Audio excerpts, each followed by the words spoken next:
Hey guys, what's up?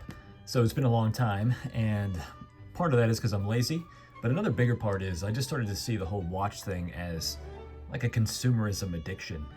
It was just never enough. Every time I got a new watch, a week would go by and I'd immediately start thinking like, oh, what's the next one gonna be? How am I gonna sell one? This is like a non-stop, endless train of consumerism. And I was lucky enough that, some people were starting to send me in their watches. I was fortunate enough that, they were watching the channel to the point where I was being offered watches to review, which is what I'm actually going to be talking about today, one of those watches. But, once the consumerism thing kind of clicked in my brain, I started to try to sell all my watches, and that's kind of what I'm really in the process of doing right now. There are a few that I still need to sell. One of them is my Breitling Aerospace. Another one is my Citizen Aqualand. Watches I said I would never sell, but I kind of really want to start with a fresh slate, so that's what I'm doing.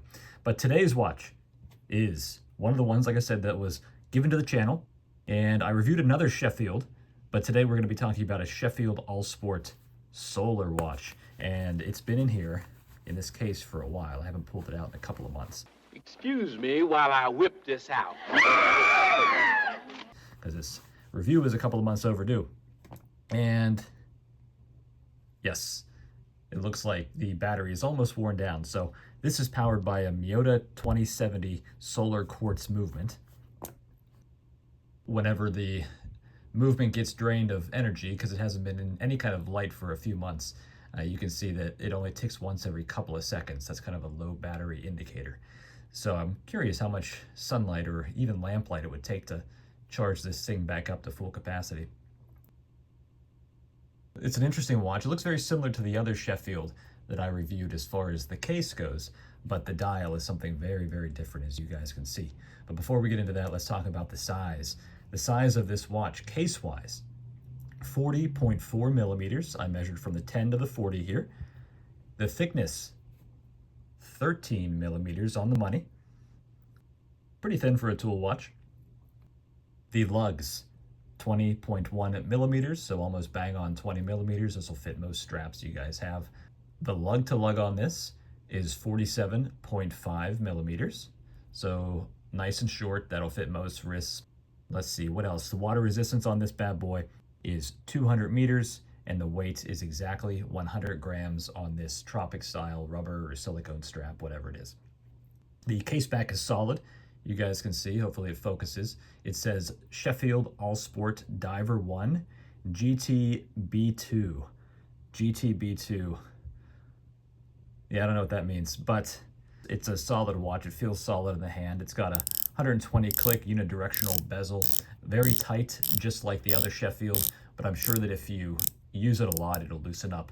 The price on this is $138, so not expensive at all. If you need a nice watch that's going to last for many, many years, and I know it's going to last for many, many years because this has a Citizen Miyota movement, and Citizen Miyota, to me, those are like the most reliable companies in the watchmaking world.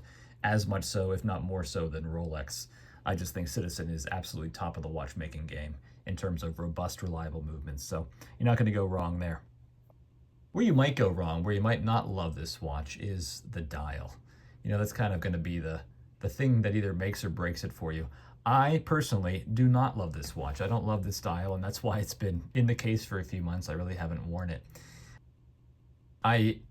It's just too much for me. It's just not my thing. I guess it evokes car racing designs of the past, and so if that's really something that you're into, boom, here's the watch for you. But for me, this just isn't the one. I loved the other Sheffield. In fact, my girlfriend loved it too, and she's been wearing it. She wears it to work probably 1 or 2 days a week, and so she's kind of taken that watch and made it her own. And this, though, this is a little bit more of an acquired taste. Now, a buddy of mine was hanging out one night, and he loved it. I mean, this absolutely was right up his alley. So when I'm done doing this review, I'm just going to give it to him. It's just one of those watches that's completely dependent on personal taste. This is not going to be something for everyone.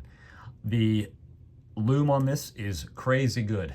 When I first got it, I charged it up and it lasted all night long. I'll do a lume shot at the end of this video as always, so you guys can check it out. But yeah, I really don't know what else there is to say. Just kind of trying to make a short review.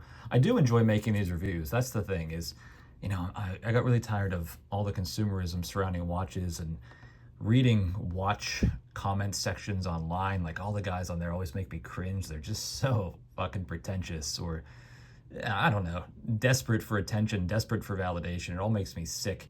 I'm looking at you, Hodinky, and Reddit.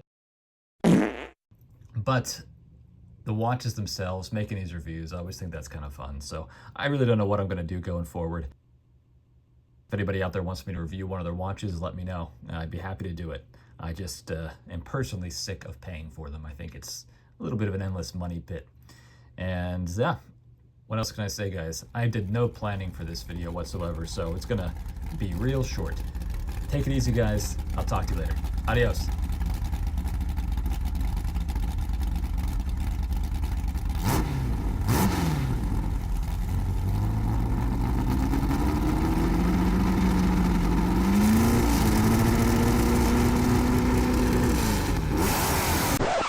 Do not get into watches.